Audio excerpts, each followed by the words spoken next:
Le grand débat des Prévots autour des Jeux Olympiques 2024. 2 ans, à 2 ans des Jeux 2024, eh bien Emmanuel Macron, hier, a fait le point en convoquant un conseil olympique. Billetterie pour tous, sécurité, transport à la hauteur. Le chef de l'État a assuré que la France était prête. La France est-elle capable d'organiser les JO 2024? C'est la question que l'on vous pose. Vous dites non pour le moment à 62% sur le compte Twitter de Sud Radio. Vous continuez de voter, vous nous appelez évidemment pour réagir, en débattre avec nos vraies voix. 0826 300 300. En débattre avec Morad Aïtabouche, Véronique Langlais, Caroline Pilastre et Virgile Caillé qui nous a rejoint. Bonsoir Virgile Caillé.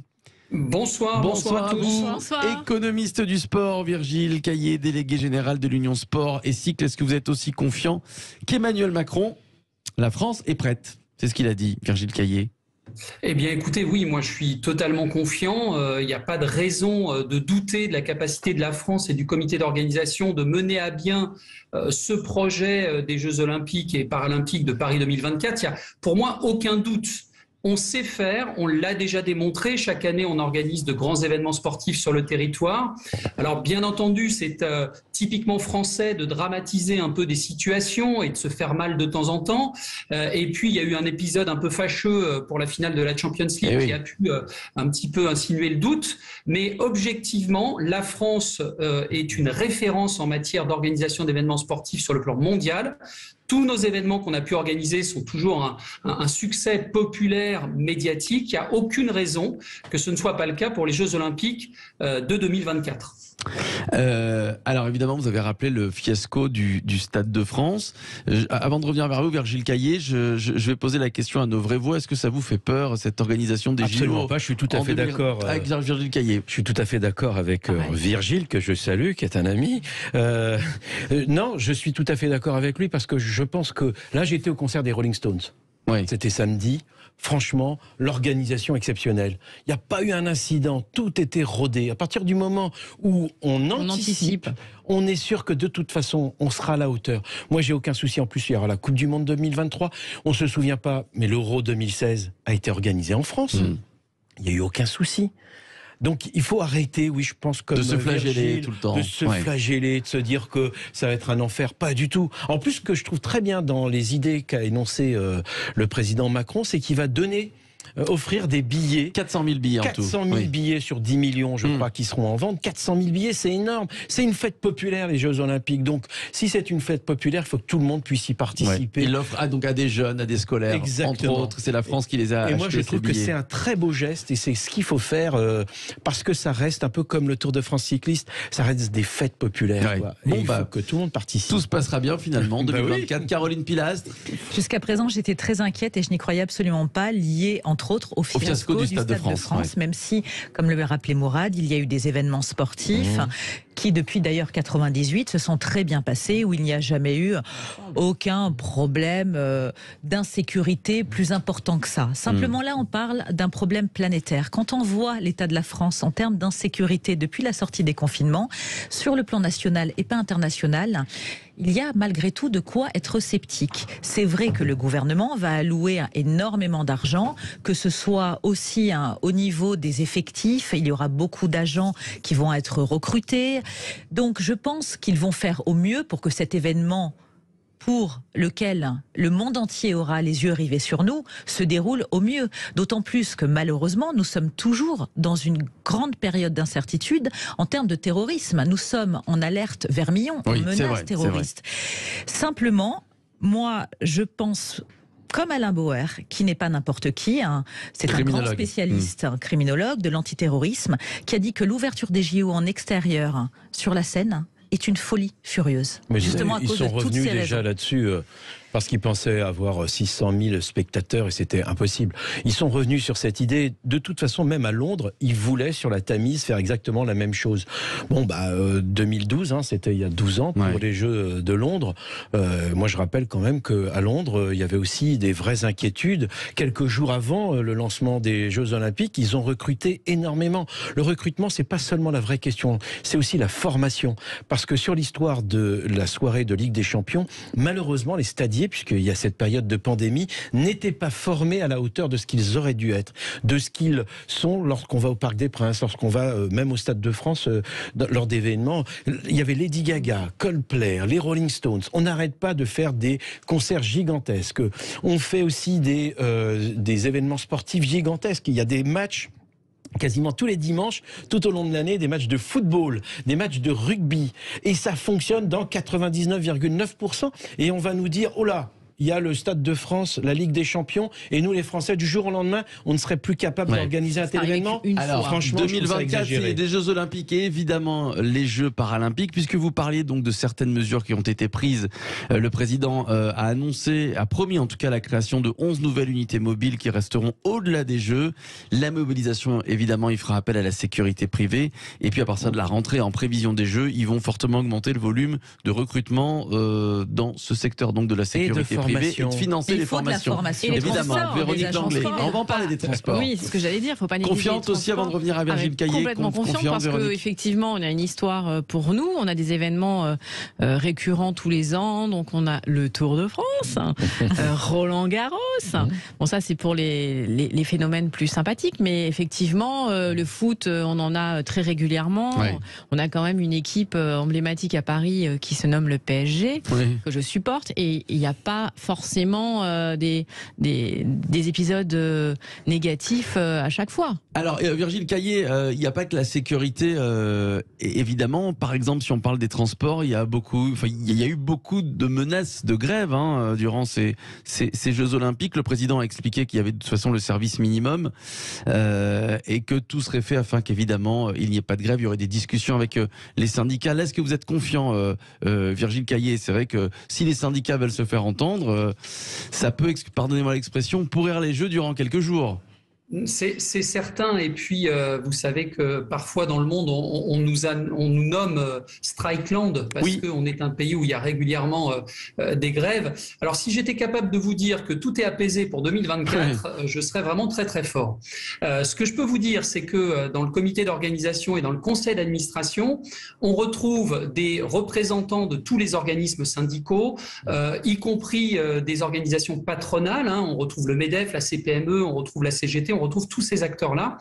L'idée étant de faire des Jeux une grande cause nationale, et d'ailleurs le sport, ça a été dit par le président de la République, sera en 2024 grande cause nationale. Donc je pense que c'est une réussite collective, on a une responsabilité collective.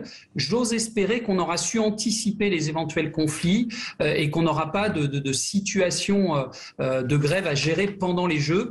Ça serait extrêmement décevant et une image un peu déplorable de la France. Donc j'ose espérer que tous les acteurs concernés sauront se parler avant cela et qu'on aura une période de fête populaire qui sera apaisée de ce point de vue-là. Ouais. Alors il y a eu tout un conseil hier, une grande réunion de travail, tous les sujets ont été évoqués puisqu'on est dans les transports. Emmanuel Macron a parlé de l'accessibilité des transports qui devrait être améliorée, qu'il s'agisse par exemple des bus, des VTC, des taxis. On n'est pas encore au niveau, a dit le président de la République. Il a donné pour exemple le métro parisien qui est beaucoup plus dur à rendre adaptable. Et donc cette phrase d'Emmanuel Macron qui a dit hier, on n'arrivera pas à changer tout le métropolitain d'ici à 2024. Il va falloir nous aussi nous adapter. Est-ce que ça vous inquiète, ça, Virgile Caillé ? Non, parce que encore une fois, je pense qu'on est dans le bon tempo. On est à 2 ans des Jeux, c'est aujourd'hui même, jour pour jour, et donc on anticipe tous ces sujets-là. Alors évidemment, ça fait mal, ça inquiète un petit peu. Les 2 rapports que vous avez évoqués, rapport de la Cour des comptes qui n'est pas encore sorti puisqu'on est dans une situation de contradictoire, ça sortira à la fin de l'année, et puis un rapport du préfet Jacques Lambert du comité d'audit du COJO qui pointe du doigt un certain nombre d'inquiétudes. Mais ça, c'est plutôt sain. C'est plutôt sain qu'une organisation de cette envergure se dise 2 ans avant où j'en suis. Il y a déjà eu en 2020 une première révision budgétaire. Il va falloir à nouveau ajuster le budget par rapport aux grands enjeux auxquels on doit faire face, et notamment l'inflation, notamment les coûts de sécurité qui vont augmenter. Donc je pense que c'est plutôt sain d'anticiper ces sujets-là. Et pour le transport, ça sera le même sujet. Vous n'avez pas évoqué un autre élément, et j'espère que d'ici là, dans 2 ans, ça aura progressé. C'est toute la dimension de voies cyclables. Et et d'accessibilité en 2 roues avec l'émergence du vélo assistance électrique. Ça ne sera pas possible partout. Ça demande aussi des infrastructures, des parkings, des voies cyclables, mais c'est aussi une solution. Et je pense que ces 2 années doivent être mises à profit. Il n'y a pas un jour où on doit ne pas progresser sur ces sujets-là. Oui. Je ne vous ai pas demandé, évidemment, au vrai voix, les JO 2024, pas 2024, les Jeux Olympiques tout court, ça représente quoi pour vous, Morad Aitabouche? Moi, c'est un rendez-vous que j'attends tous les 4 ans. Ouais. J'ai eu la chance d'aller depuis Barcelone à tous les Jeux Olympiques, donc j'ai eu cette chance. Donc je ne vais pas me plaindre. Non, moi, je suis très fier de savoir qu'on organise une nouvelle fois ces Jeux Olympiques. C'est une fête populaire et très franchement, moi, je trouve ça extraordinaire que Paris puisse recevoir les Jeux. Il y a beaucoup de questions et c'est vrai que Virgile a raison de dire il faut tout anticiper, y compris évidemment les zones noires. Une des zones noires à chaque fois, c'est est-ce que ça va nous coûter de l'argent à nous contribuables? Non. Alors il l'a dit Emmanuel Macron, il n'y aura pas d'impôt JO entre guillemets. Oui, mais c'est important parce que justement, c'est d'abord et avant tout pour les commerçants, pour l'image de la France partout dans le monde. C'est quelque chose qui est difficile à quantifier parce que c'est pas une case où on fait budget qui rentre et budget qui sort. Mais moi, je pense que de toute façon, pour l'image de la France, c'est exceptionnel. Et le rendez-vous des sportifs qui se préparent, c'est toute leur vie. Et parfois, ils jouent en 1 seconde sur un 100 mètres. Un entraînement de 4 ans, moi, je trouve ça tellement exceptionnel. On peut rater sa vie. Enfin, je veux dire, pour un athlète de très haut niveau, il peut rater sa vie en 1 seconde. On se souvient tous d'un départ raté, un faux départ de Usain Bolt, qui était le champion toute catégorie sur un championnat du monde. Wow, c'est exceptionnel le sport, c'est quand même une dramaturgie qu'on ne trouve assez rarement ailleurs, quoi. Il en parle bien. Caroline Pilastre. Regardez-vous les JO ou ça vous passe au-dessus de la jambe? Entre les deux, en fait. Je respecte totalement les athlètes parce qu'ils sont dans un dépassement de soi et évidemment, ça me parle. J'ai une pensée particulière pour les athlètes paralympiques. Bien évidemment, si moi, j'en parle pas dans un média, j'ai envie de vous dire qui va en parler à ma place. J'y mets également beaucoup d'espoir à ce niveau-là, sur le plan personnel, inclusif, professionnel, puisque vous parliez de l'accessibilité.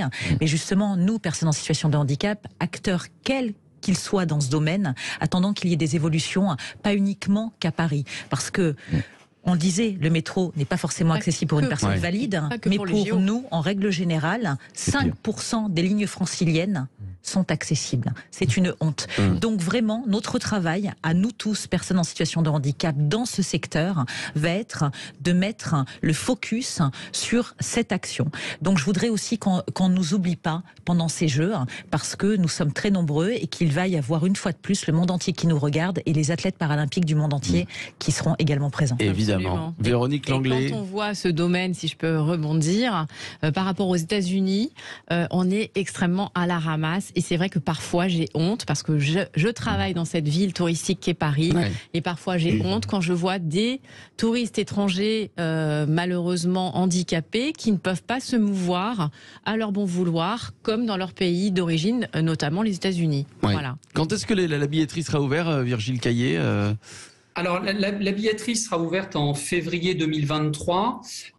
Vous avez annoncé déjà que la France, le gouvernement, va acheter un certain nombre de billets parce qu'il y a cette volonté de permettre à tout le monde, et y compris ceux qui ne pourraient pas éventuellement acheter ces billets eux-mêmes, de participer à ces Jeux. C'est aussi pour récompenser tous les bénévoles, tous ceux qui font vivre le sport français au quotidien. Et puis, il y a une autre facette, c'est qu'en fait, il y a tellement de demandes pour acquérir des billets aux Jeux, c'est que ça va fonctionner par le biais d'une plateforme avec un tirage au sort.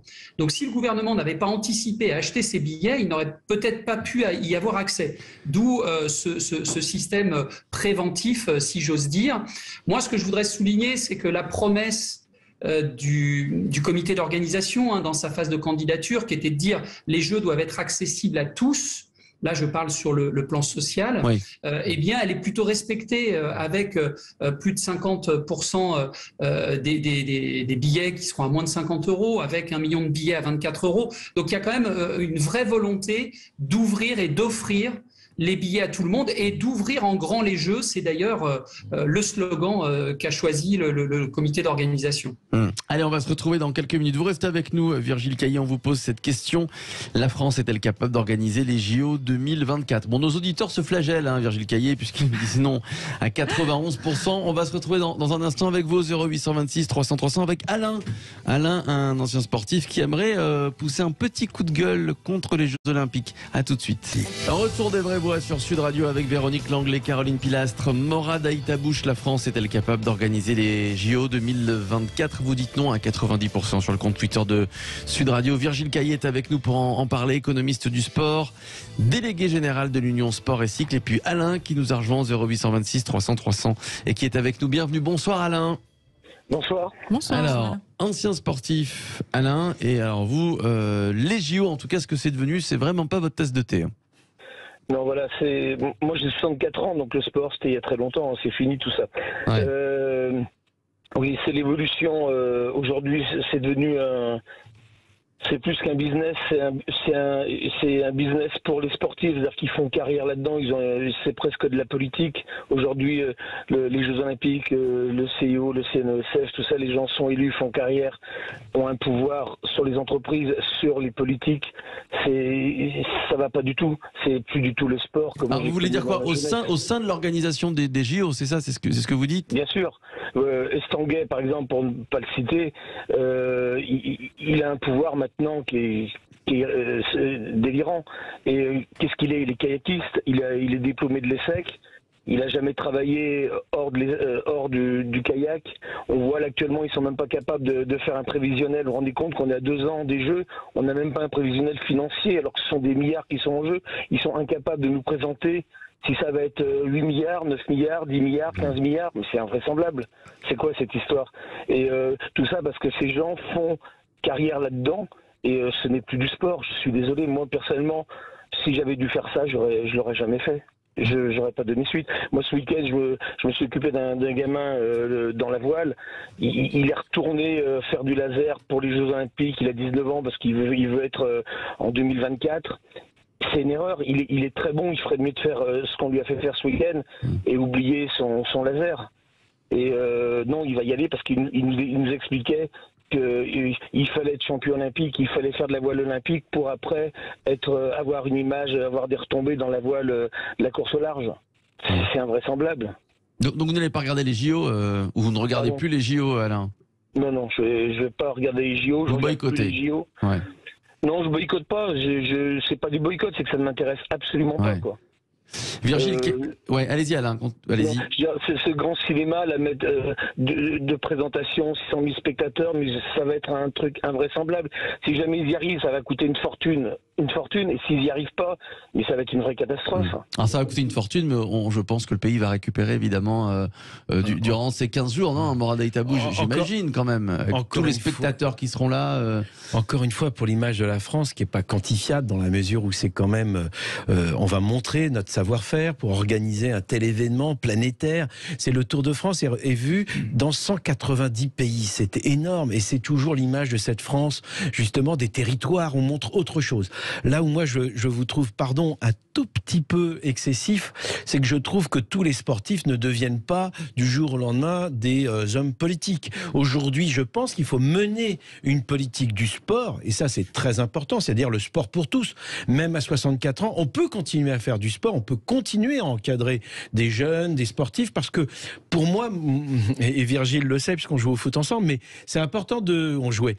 Ouais. C'est important je crois, de continuer à pratiquer et surtout à encadrer les jeunes, parce que là aussi il y a un vrai problème de candidats pour encadrer, pour accompagner les équipes, etc. La transmission. Et c'est pour ça que moi je dis que les Jeux Olympiques aujourd'hui, c'est une bonne opportunité d'abord pour s'occuper des gens dont on ne s'occupe pas suffisamment. 5% des transports accessibles aux personnes à mobilité réduite, je trouve ça scandaleux. Ouais. Et je pense que ça va nous permettre d'évoluer sur plein de questions sociétales. Ouais. Donc je pense que moi je vois plutôt le verre à moitié plein, plutôt que le verre à moitié vide comme vous. Désolé. Alors, si vous permettez, là par exemple ils annoncent que le triathlon, toutes les natations, on sort dans la Seine, mais on ne peut pas nager dans la Seine. Ils nageront jamais dans la Seine. Le fils de Anne Hidalgo a prouvé qu'on pouvait nager dans la Seine, puisqu'il l'a remonté. monter. Là, je vous mets ce que vous voulez sur la table, que jamais les compétitions n'auront lieu dans la Seine. C'est impossible. Elle est beaucoup trop polluée. Et ils ne l'auront pas dépollué, c'est impossible à dépolluer.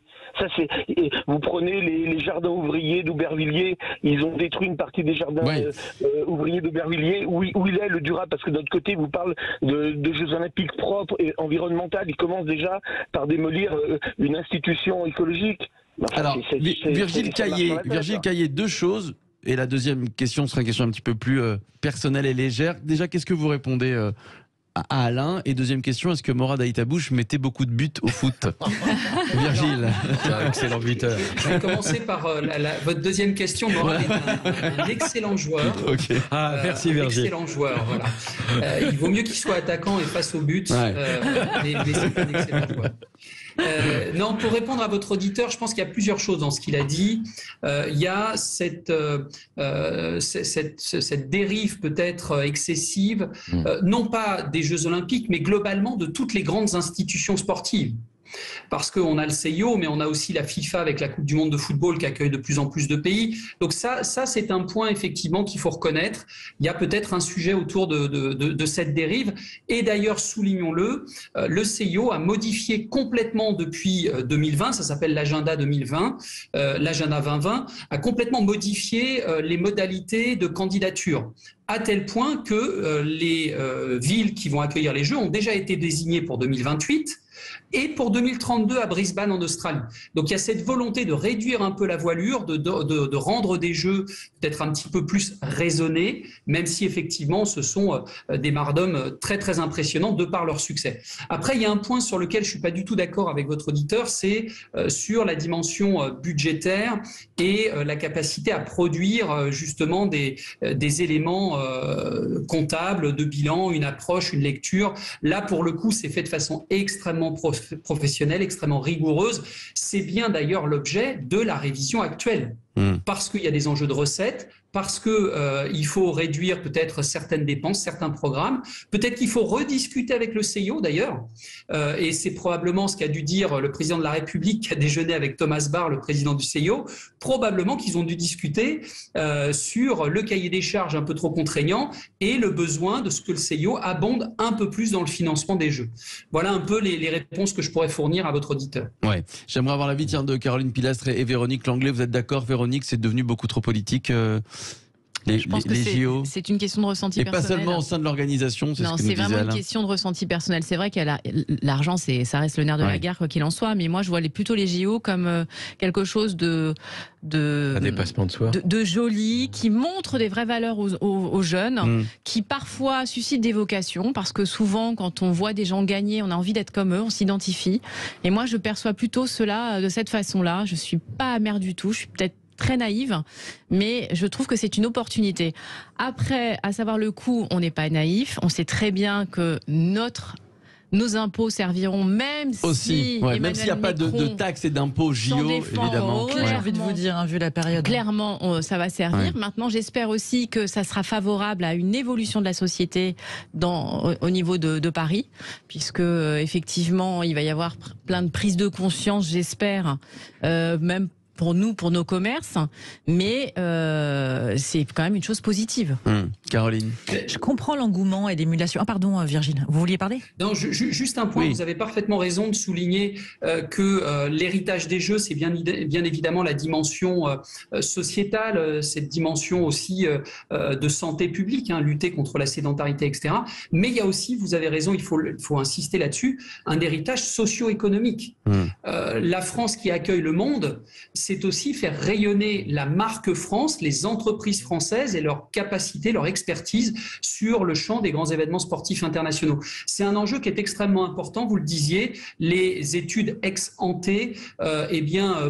annoncent des retombées de l'ordre de 10 à 12 milliards d'euros pour le pays, pour ces Jeux de Paris 2024. Ouais. Caroline Pilastre. Oui, rapidement, je comprends l'engouement, l'émulation sportive et bien sûr qu'il y a beaucoup d'argent dans le sport, évidemment, et après tout est politique, donc que ce soit le sport ou un autre sujet social, on en revient toujours à ça. Mais moi, je m'inquiète vraiment pour la question sécuritaire. Navré, c'est mon côté femme de droite. On a 2 ans pour réussir à gérer correctement ou du mieux cet événement par rapport à ce que nous pouvons tous vivre quotidiennement et pas uniquement à Paris, parce qu'il faut aussi sortir du prisme parisien. Gouverner, c'est prévoir. Je pense là que la majorité a bien compris l'enjeu majeur qu'étaient ces JO, et je souhaite vraiment que tout soit mis en place pour qu'on prenne le moins de risques possible pour notre sécurité.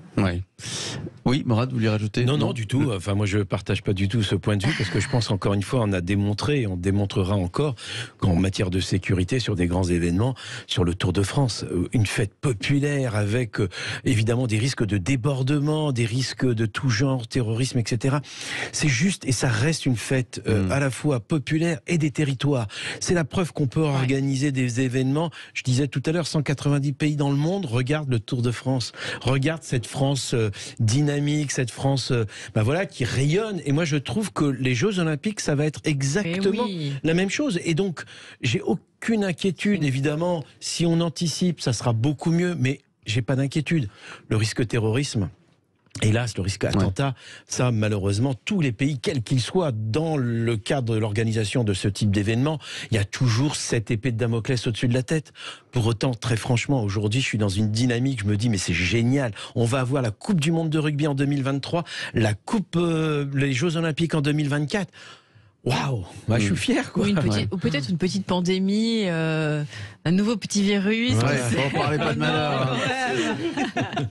Non, mais c'est vrai que Virgile Caillé, et pour conclure là-dessus, c'est vrai qu'on se souvient tous du Covid, mais dans ces heures les plus sombres, on voit qu'on n'est pas encore à l'abri. Il y a encore beaucoup de variants. La variole du singe, maintenant, l'OMS qui nous alerte. Est-ce que ça, c'est une peur, ça, Virgile Caillé? Effectivement, vous avez raison, Caroline. Est-ce que c'est une peur, Virgile Caillé, qui est un variant d'un variant ou un autre virus qui pourrait toucher la France? Bien entendu, c'est une peur, et là encore la nécessité d'avoir une vision sans concession, objective, réaliste. Vous parliez tout à l'heure des risques terroristes. Ils ont été intégrés désormais dans l'organisation des grands événements sportifs. Eh bien, figurez-vous que désormais, ces sujets pandémiques sont intégrés dans le panorama de l'organisation d'un grand événement sportif.